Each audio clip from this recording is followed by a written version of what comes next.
আমি আজকে দেখাবো কিভাবে গরুর মাংস রান্না করতে হয় নতুন আলু দিয়ে। তার জন্য প্রথমে ভালো করে গোশত ধুয়ে কেটে নিয়েছি। এখন এটাকে রান্না করবো, তোমাদের দেখাবো। তেল দিয়ে দিয়েছি, এখন এর ভেতর আদা রসুন জিরে বাটা দিয়ে দেবো পরিমাণ মতো।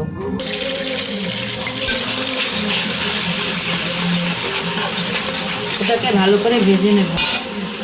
এর ভেতর আমি এলাচ দারচিনি তেজপাতা পেঁয়াজ কুচি কাঁচামরিচ দিয়ে দেবো। এর ভেতর আমি পরিমাণ মতো মশলা কষানোর জন্য পানি দিয়ে দেব। মশলাটাকে 5 মিনিট ভালো করে কষিয়ে নেব।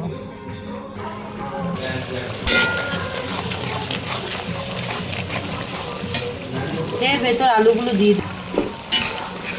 আগে সিগন্যাল ভাইয়া ভাইয়া ভালো করে আলুটাকে কষিয়ে নেব। মাংসগুলো দিয়ে দিয়েছি, এখন এটাকে ভালো করে একসাথে কষিয়ে নেব। মাংসটাকে ভালোভাবে কষিয়ে নেব।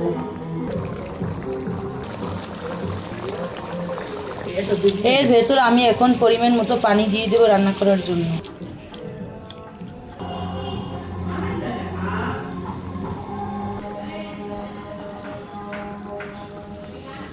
আমি এটাকে আজকে ঝোল ঝোল রান্না করব।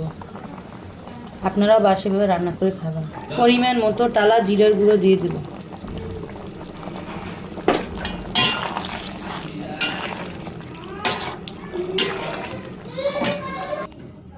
আমার রান্না শেষ, আপনারা বাসাভাবে রান্না করে খাবেন।